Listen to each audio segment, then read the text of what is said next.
into Wild Wednesday each week for your chance to win tickets to see your Minnesota Wild in an upcoming game. Wild Wednesdays are presented by Jim Beam, a crowd pleaser since 1795.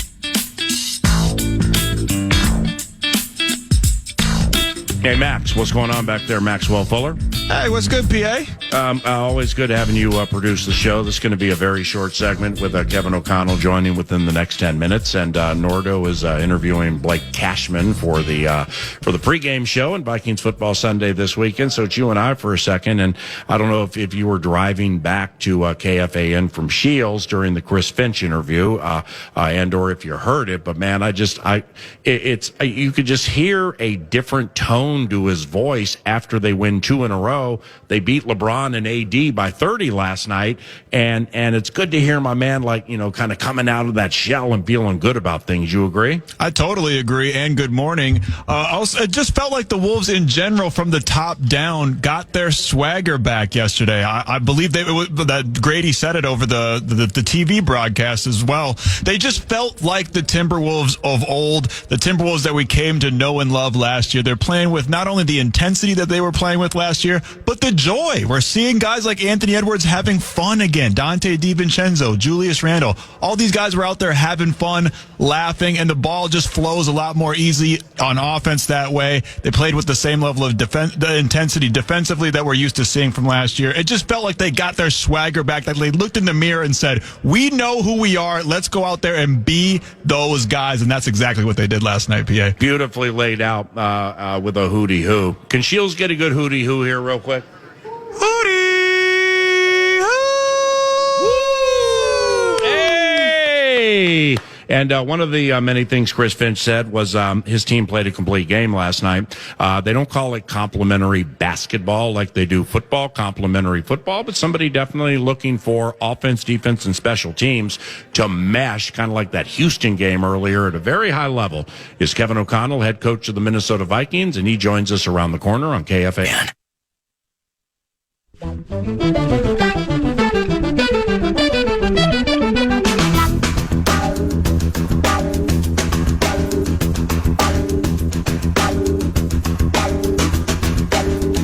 Get ready for Kirk O'Chains and the Falcons to come to town this Sunday by joining us at the Friday Football Feast in Savage this week. Doors open at 8 a.m. Stop by for great food and drinks, nonstop football talk, and your chance to win great prizes, including a full-sized Winter Warrior all-white Vikings helmet.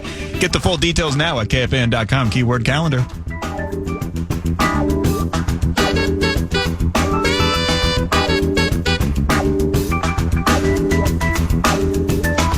Ladies and gentlemen, from Shields in Eden Prairie for Toys for Tots all the way over to the Minnesota Vikings practice facility in Eagan. Can I get a witness and a raucous round of applause for a weekly guest of ours, head coach of the Minnesota Vikings, Kevin O'Connell joins 9 to noon. What's going on there, Coach? Pierre, I miss you today, man. I miss not being here in the room with you, but I know it's a very cool event you guys are doing over there and wish I could be out there with you. Understandable, but 10 and 2, Tuesdays, very important days professionally. I understand that.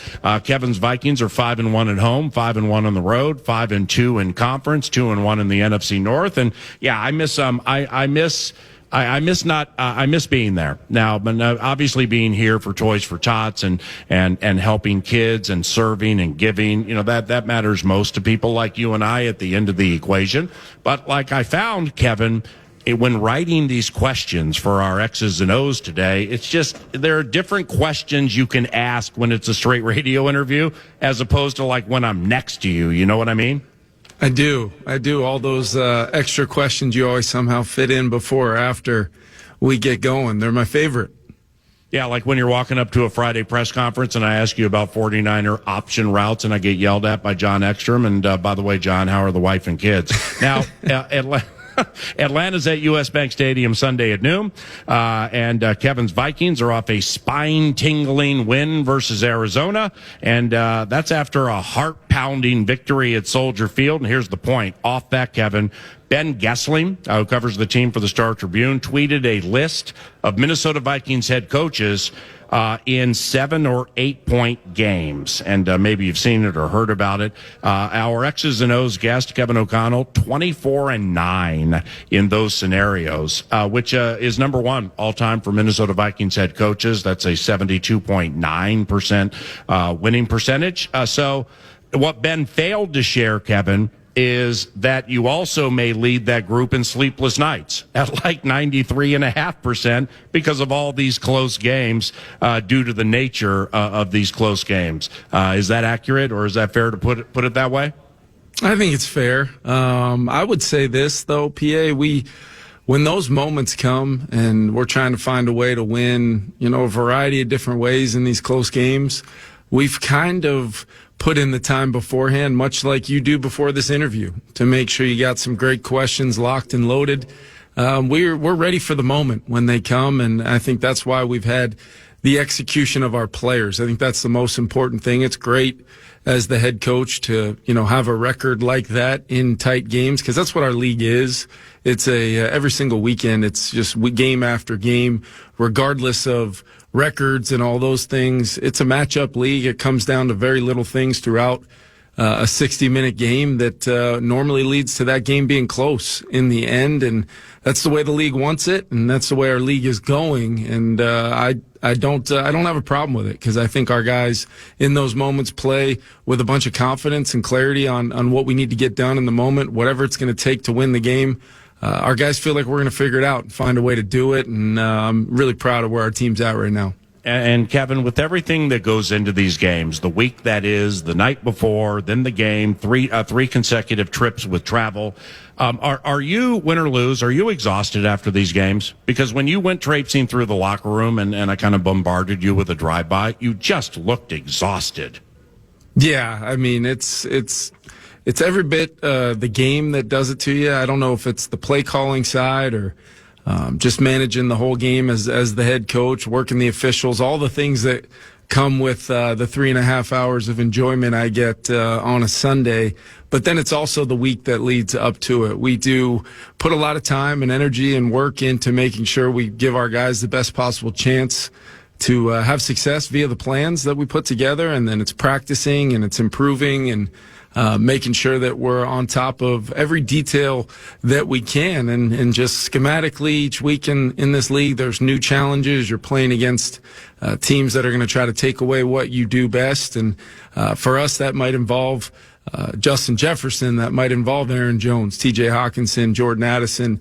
So we've tried to build a system offensively where we've got answers that might, sometimes take a drive or two to get to those outcomes, but we feel really good about getting to those, and we want to make sure we have enough bullets to fire throughout how a team is going to defend us throughout a game. And then it's the same thing on the defensive side with Flo and what they do from a pressure standpoint and what they do applying that mental and physical pressure to our opponents. They've got to have adjustments. They've got to have some things based upon what we're seeing that day. And that's why this game and this league is so exciting, because it does come down to what teams can handle those things the best in those moments. And, ever since I got into coaching, I've really just tried to make sure I'm not one of those Monday morning coaches that sits there and said, coulda, woulda, shoulda, we should have tried this, we should have done this, we should have been ready for that adjustment. If you're not going to be able to do it during that 3.5 hour window, are you really doing your job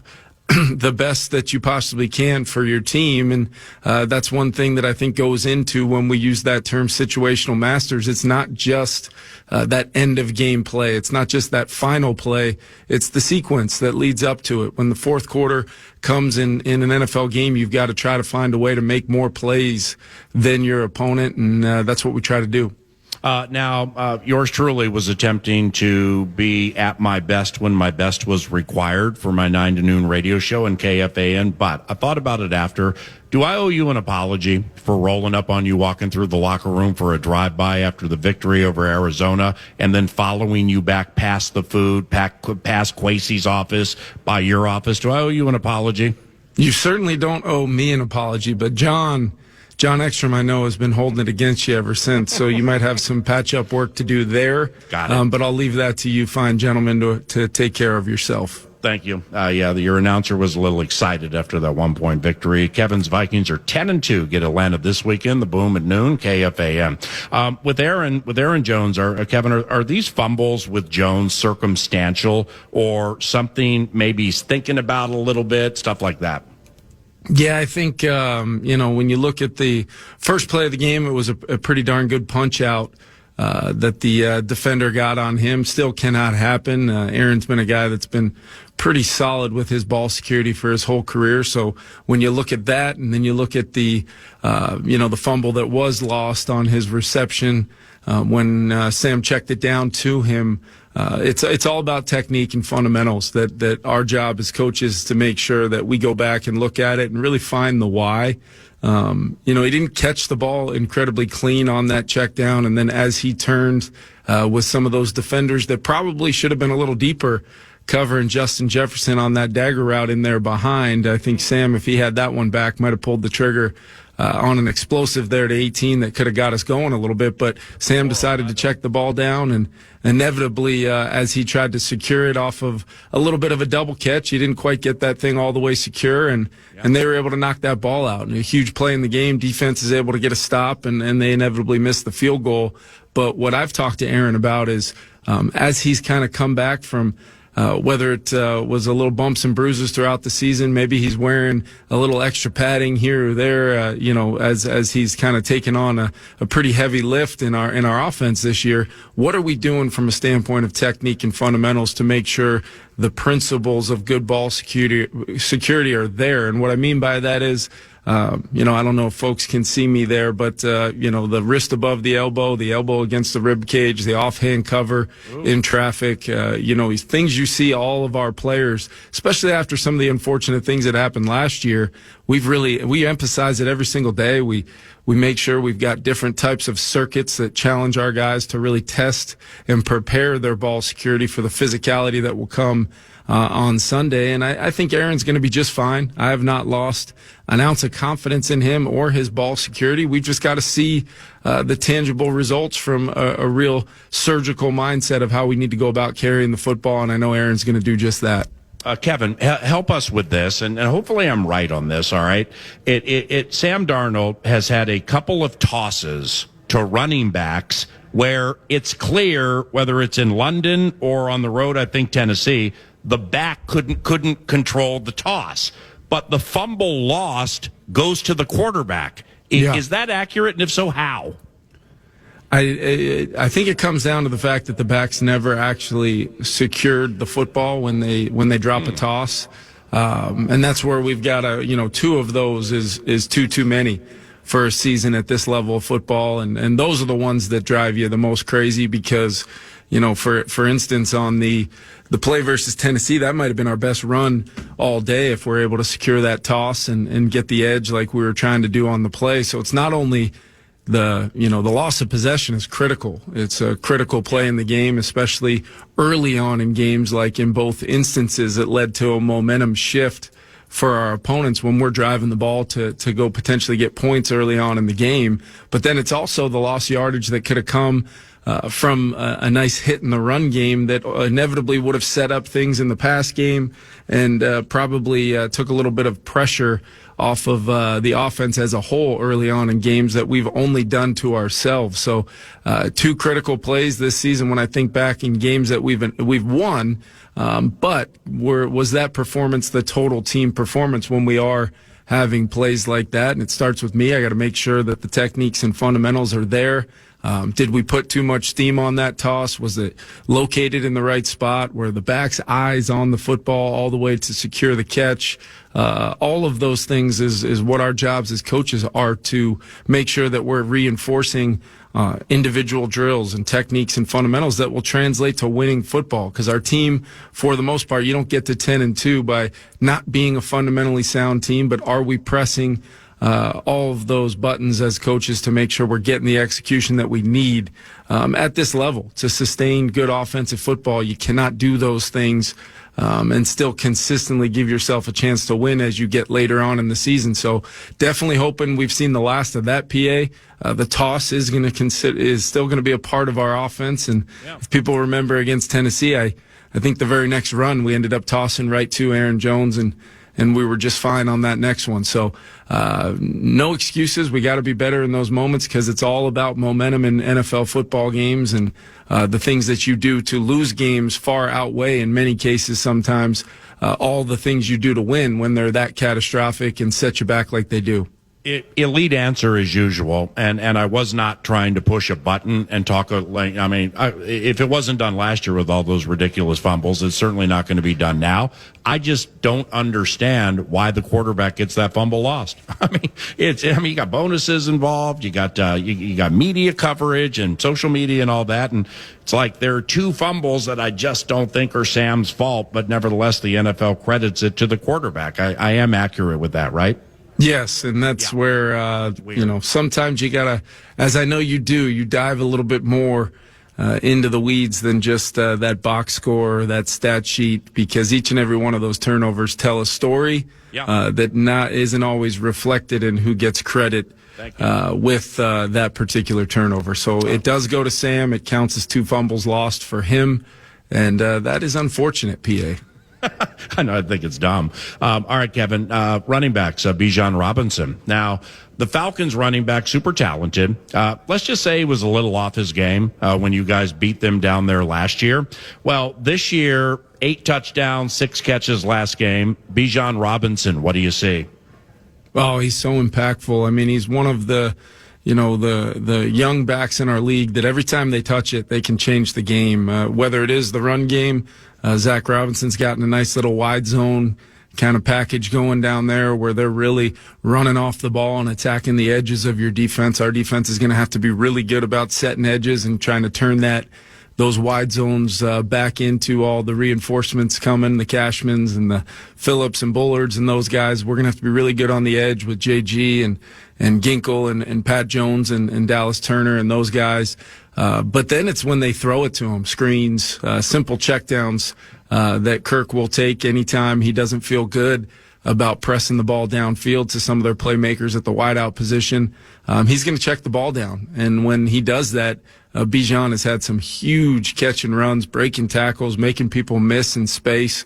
True game-changing talent at the running back position is always something that keeps you up at night because those guys can get the ball a heck of a lot easier sometimes in wideouts and, where protection is involved and coverage, really doesn't matter. And all of a sudden a guy that's incredibly dangerous with the football in his hands has it in space, and then it starts to challenge your ability to tackle in space. And how many purple hats can we get to the football to make sure we get them on the ground, limit the gains and yardage on those plays so we can get them into, more conducive downs for us, which are those third and longers where we can send pressure and try to overload protections and do the things that makes Brian Flores who he is. But it happens because of that early down success defending a guy like Bijan Robinson. Kevin, off topic for a second. How much, if any, do you glance at teams around the NFL on your free time? Like seeing if anything catches your eye. And the reason I brought it up is because in this spot 2 weeks ago when, you were like, PA, I watch a lot of football. I mean, a lot of football. I just kind of thought, do you ever watch other teams to see if something catches your eye? Yeah, that's, part of my weekly rhythm is I always try to watch the explosive pass reel from around the league where, a cut up gets made of all the plus 20 yard completions. I can watch the touchdown reel from the week and see what are people having success at. Is there any principles of the defense that we're playing that looks like that holds up for that week? And then we try to put our own spin on it and make it our own that fits so our players don't walk in the building thinking we got a whole new offense every week. Because I do think we do have a copycat league. Everyone is really looking at, plays that have obviously worked versus opponents and similar structures of defenses. So no matter what it is, you want to try to make it your own, even if you are taking, stealing an idea or at least the premise of an idea from somebody else, because I do think offenses in this league sometimes get carried away.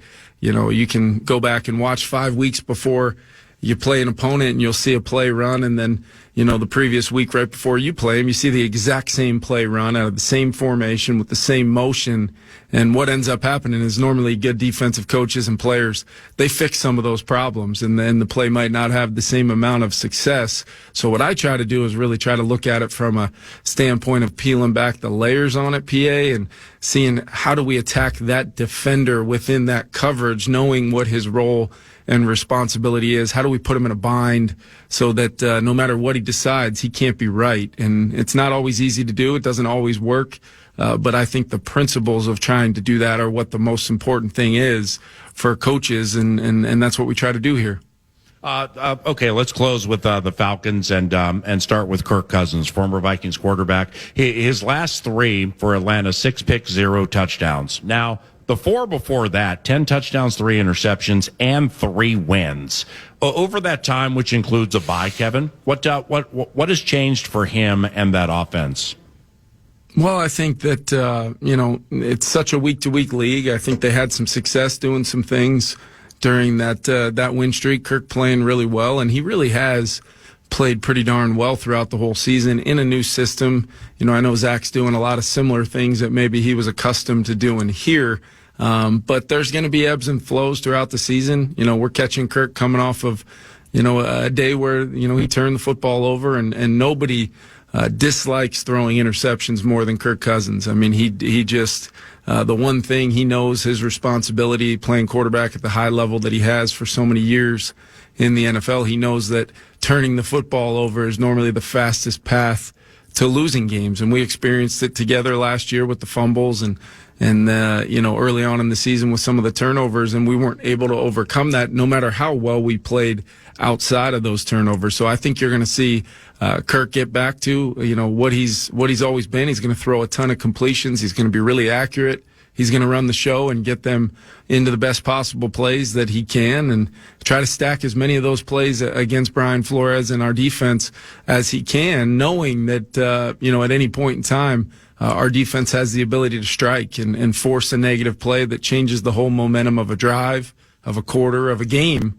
And that's what's made our defensive group so great. No matter what plays you do get on them, they're going to make you snap it one more time. They're going to get red zone stops like they did against Arizona. And then ultimately they're going to find a way to make that play, turn the ball over, change the momentum, and offensively we'll be ready to strike when that happens. Those with Kirk, those 25 and a half games you had with him, I mean, you guys provided some big numbers, man. Now, with the current, how much do you like the setup now with Darnold, McCarthy, Daniel Jones, along with Mullins and Brett Rippon? Yeah, I think I love our quarterback group right now. It's been great having DJ in here in a short time period, spending some time with him, really starting to get to know him, on a deeper level of kind of his quarterback journey. And really smart guy, loves being around those other quarterbacks, is already bringing things to the table to, enhance that room. Sam Darnold's had a phenomenal year, PA. It's something that I envisioned when we really targeted bringing Sam here, and really thinking about this year as what kind of opportunity could this be for Sam? Talented, athletic, a guy that stands in there, plays with an incredible toughness at the quarterback position. Within our offense, how many times could we give him, a clean opportunity to have success on a Sunday, and then just turn him loose and let him go make some wildly impressive throws like he has? He's attacked every blade of grass. It seems like there's really no part of the field we can't attack based upon the coverages that we're seeing. So proud of Sam, and he's really on a heck of a stretch right now, protecting the football, still being explosive. I think he, leads the league in 25-yard completions, and those have all been, really igniters for us on offense when we're trying to run the football a little bit more. We're trying to, be a little bit more balanced than maybe we've been previously, and ultimately, PA, it's led us to have a lot of winning formulas to find a way to close out these games and win 10 football games.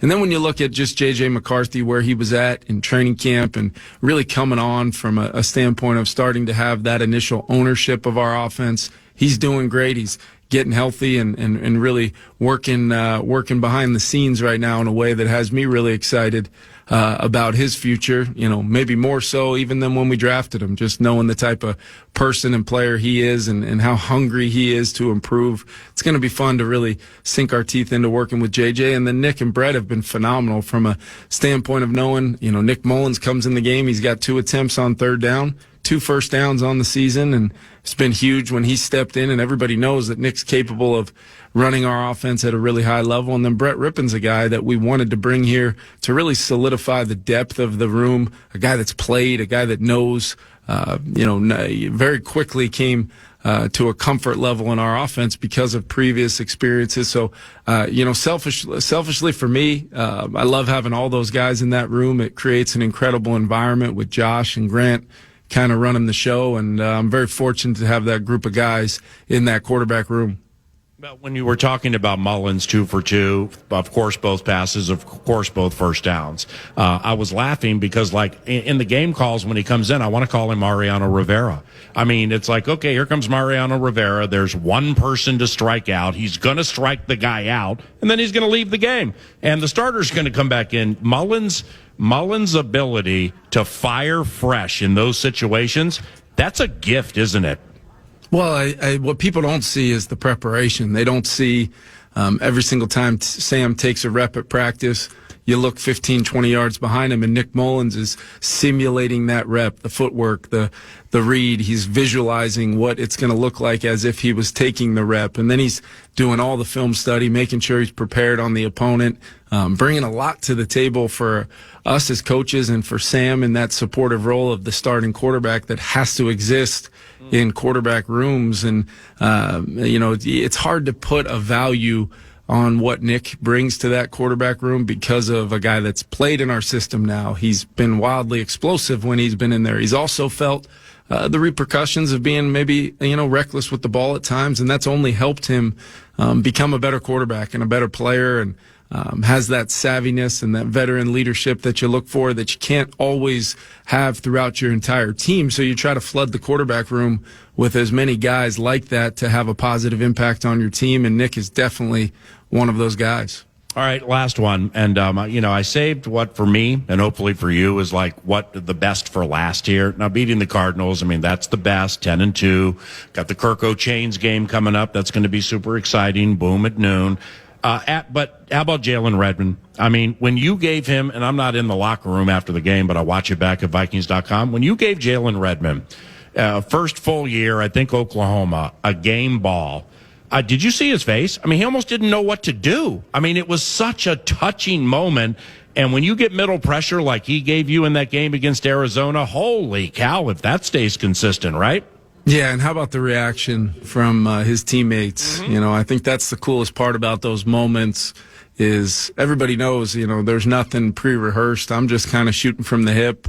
You mentioned already I'm borderline exhausted most times when I'm kind of emptying what little energy I have out in those moments for the team, because it's such a critical moment for us, with the culture we've built here, for everybody in that locker room to feel a part of the victories we are able to achieve, to feel the ownership when things don't go the way that we want. And you guys know it always starts with me.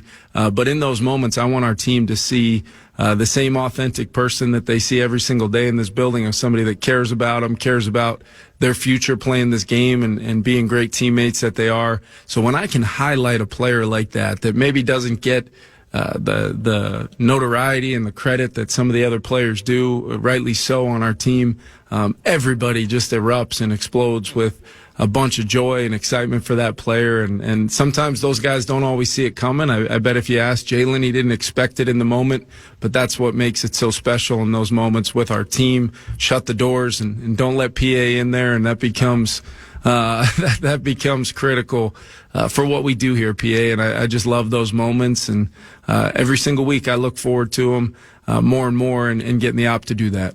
That's awesome. And thank you very much for the chat. See you in person next week. All right, Kevin? Yeah, thank you, PA. See you, bud. Kevin O'Connell, head coach of your Minnesota Vikings. He's in Egan. We're here at Shields in Eden Prairie for Toys for Tots. More on that around the corner. And that's X's and O's. And we thank Kevin for the outstanding conversation per usual. You can hear it each and every Tuesday at 11 a.m. live. Kevin's nice enough to join the show live for about a half hour each and every Tuesday at 11 o'clock. Then X's and O's airs Wednesday evenings at FM 100.3 KFAN. Nordo produces, and I'm Paul Allen. This is 9 to Noon. Join Corey Cove tonight at the Lookout in Maple Grove from 7 to 9 p.m. for Coors Light Hockey Night. Watch Minnesota play Vancouver and play trivia for your chance to win a pair of sweet tickets to the hockey game on January 9th. Get the full details now at KFAN.com, keyword calendar. That's KFAN.com, keyword calendar. Yo, what's going on there? It's Paul Allen, Nordo by my side. Maxwell Fuller guides the great Ship Love Covenant at FM 100.3 KFAN. And the Fan and the Vikings are live at Shields in Eden Prairie, one of my very favorite places, courtesy of Unreal, in search of unwrapped toys to help those in need this holiday season. It is a yearly occasion for us here at FM 100.3 KFAN. Unwrapped toys, money, I mentioned it earlier. Financial donations, of course, are accepted. And you know, I'm not saying this sarcastically. It's if you choose to not help or give because you don't know exactly where every penny of your $10, $100, $1,000 is going, that's fine. Then come here and ask, because they have people who can properly explain it to you. Their website, toysfortots.org, very good with frequently asked questions in that section, and also a couple of sections on educating the public and how the money works for these kids, these tots, Toys for Tots. So toysfortots.org, there are people to answer any question you have, but stop by and help, please. If you're in the area, whether the means are there or not, just even $1, stop by and help these kids if you get the opportunity, the Nordo. Yeah, absolutely. And again, whether it's today during 9 to noon, as we're kind of on the backside of that, but the Grum starting at noon, Common's already here, he's ready. Bumper to bumper. 19 free shows have been executed, and they all were A+. You saw the hugs and the fist bumps. If you're here, it's good for the image of the show. We're all friends. We're not a dysfunctional family. So all of that's positive. The first 50 donations, though, of those unwrapped new toys during each show, you're going to get a KFAN Unreal Winter Beanie. And if you mentioned the cash thing, I mean, we know where the toy is going. Yeah. It's going into the hands of a tot. And so that's certainly the A topic. Kind of a just on the fly, or I guess it's a very truncated news to Nord here. Thank you, Canterbury Park. That's the cool thing about being an EP right now. Mm-hmm. We're very close to the coolest spot in Shakopee. And they're racing. 12:05 p.m., feeling the felt. I hope Derek Allen's there. I'll have some sips at Chips. The Wolves, we had head coach Chris Finch on earlier, PA. 109.80, the route last night. News to Nord style. DiVincenzo looking good. Ant awful shooting night, but we kept Anthony Davis at bay. I know they're on the back-to-back, so maybe it's a watered-down version of a victory on a Tuesday morning.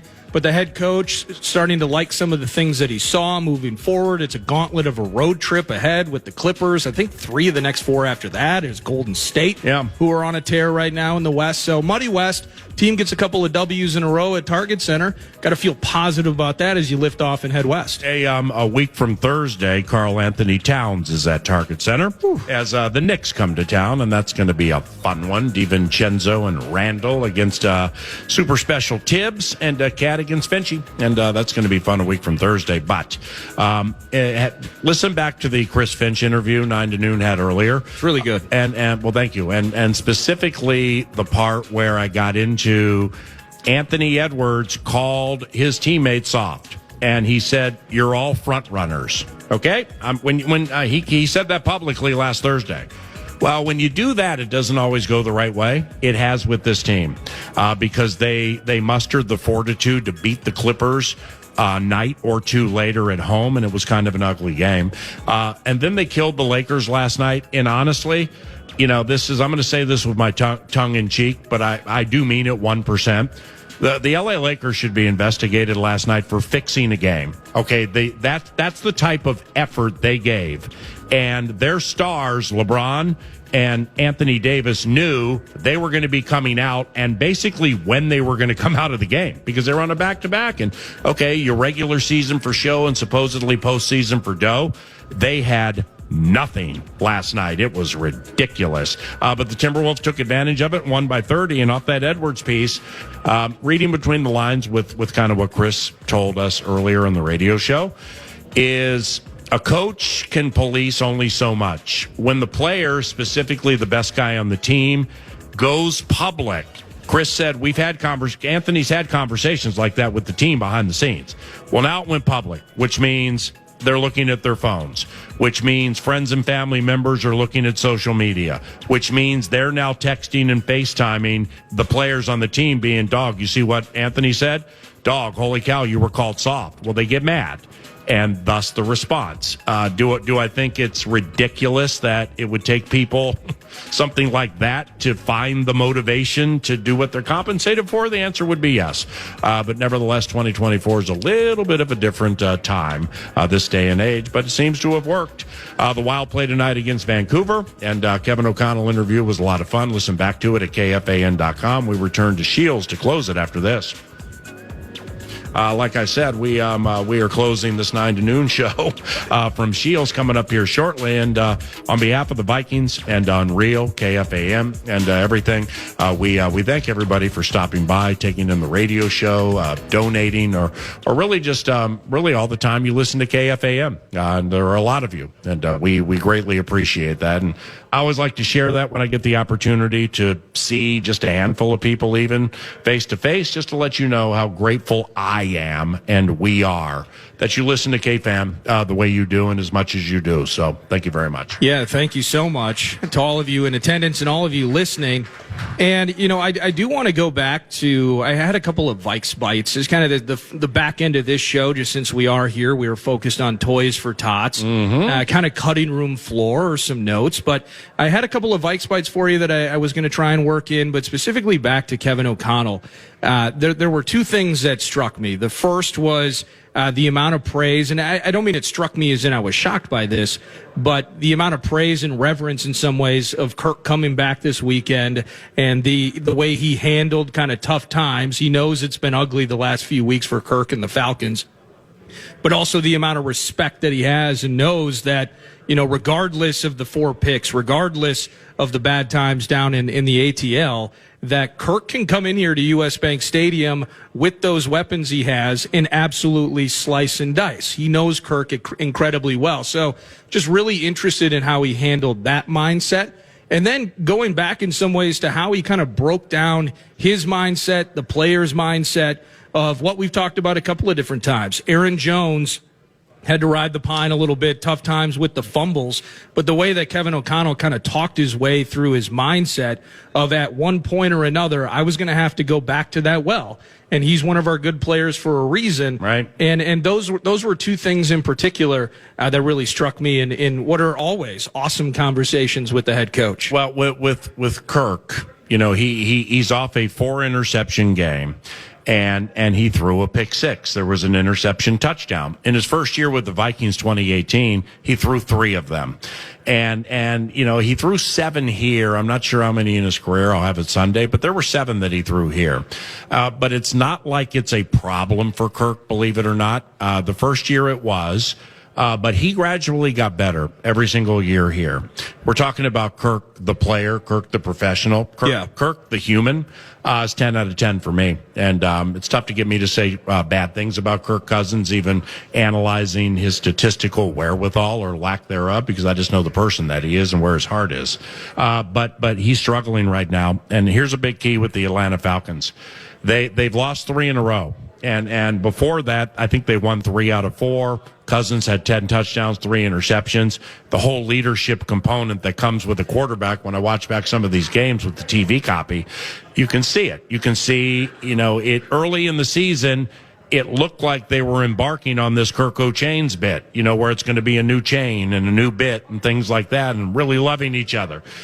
You can't find stuff like that with a searchlight right now. Even if you watch back every press conference, every locker room interview, you can't find it. And that's what losing does. Now, here's the key is we will learn in a hurry Sunday how much Kirk's teammates and the coaching staff genuinely care about him coming back to U.S. Bank Stadium and putting on a good show. Because it was the Atlanta Falcons were at U.S. Bank Stadium during the pandemic. It was the 2020 season. It was awful. The whole thing was awful. No fans in the stadium, stuff like that. I'm talking about football, not the pandemic itself. But the Falcons had just fired their coach.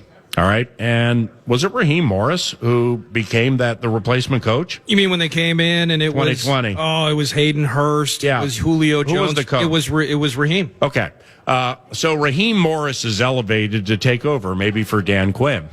And when things were going well for the Falcons that day, and it was a bad Viking season. It's the year Kamara put 6 on Zim in the defense on Christmas Day. Merry Christmas, best friend. Yeah. What a nice best friend you are. But okay, 3-2. In watching the Falcons turn things around in that game, 2020 first game with the replacement coach, the sideline was nuts. I mean, they were so happy the other guy was gone and so happy the new guy was there that you could feel it in a fanless stadium. You could hear them hooting and hollering after Hayden Hurst on a gotcha tight end play where there's nobody from Maui to Maine covering him. Some turnovers, things like that. That's what I'm going to be looking for this weekend. I want to see the hooting and the hollering. Oh, I don't want to see it because I want the Vikings to win, but I'll be curious to see in a tough spot where Cousins, some would say, is looking old right now. And he's coming off one of the worst patches of his professional career. And maybe he's coming off the worst game of his career. Into this game at U.S. Bank Stadium, I'm just very curious to see how the offensive lineman, the offensive coordinator, Zach Robinson, the running backs led by Bijan Robinson, the wide receivers, Darnell Mooney, who has some leadership to him, Drake London, don't know if I can say that about him, Kyle Pitts, and so on. I just want to see how they attempt to elevate Kirk. Right. So that he has an acceptable return to U.S. Bank Stadium. Because quite honestly, I think your favorite football team is sitting on a very, very big performance. And that, forget the complete game stuff the fans want. It's all cats are skinned differently. To some, one thing's a complete thing. To others, it's not. I don't care about that. It's the W's at the end of the equation. But I am at a stage where I know that this team is capable of absolutely bringing out that metaphorical 2x4 and knocking somebody over the head. And with Josh Oliver returning this week, don't tell anybody I told you that, but I hope it happens, and some other things in this particular game, I wouldn't be surprised if the Minnesota Vikings won by 20 points or more. It's tough to go back in time completely. You think about the start of his tenure here versus when he first arrived, but my memory... And you mentioned 10-10 guy, Kirk Cousins, there's no doubt about it, but there was a warming process. There was an acclimation period. No doubt. Where if he's in his 4th year with the Falcons, I think that the endearing nature of that, once they get to know him, they get through the ones and zeros of the calculated way that he lives life. And the calculated way of the money he makes. Correct. And then that combined with production for a team that just went through a head coaching stage. Some people there probably still bitter that they went to Arthur Smith instead of just keeping Raheem Morris in the first place. Good point. I'm interested to know about that acclimation process, cash, and all of those things involved for a younger team, and if Raheem can have that galvanizing effect that he did 6 years ago. Well, the thing with Kirk is you can put a lot on Kirk's plate, okay, because he's very smart. Now, I really, really like what the Arizona Cardinals offense did to the Minnesota Vikings defense. I'm really happy we won that game because I got done watching it back yesterday. And Drew Petzing, former wide receivers and quarterbacks coach here for the Vikings, he's in his 2nd year coordinating the Cardinals offense. And he's very young. Drew's like 30-something. But he's from like Middlebury, this small private school, on the East Coast, maybe Massachusetts. He's a math guy. I love Drew, and I have a lot of respect for him. The math added up for his Cardinals. Outside of inside the 20, where they had one touchdown from 6 tries, running for 154 on the Minnesota Vikings defense does not happen unless you have stick-to-itiveness, you know where the bones are buried, and you know what to continue to attack because you believe it'll wear down as the race gets longer. Drew was right. He had Kyler in control for 95% of that game. Then Kyler went Kyler on it, and he threw the game away. That's what Kyler does.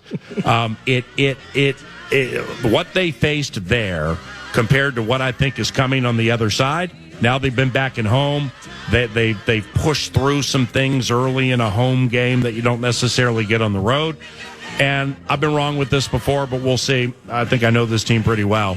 I think they're sitting on a really big one this weekend. And hopefully it is at the expense of a guy for whom we used to root. Holiday hangover's over. Let's get some style points against Kirk and those Birds. And that'd Sunday. be victory number 11. Woo. Hey, thank you very much for coming out to Shields today. The program's around the corner.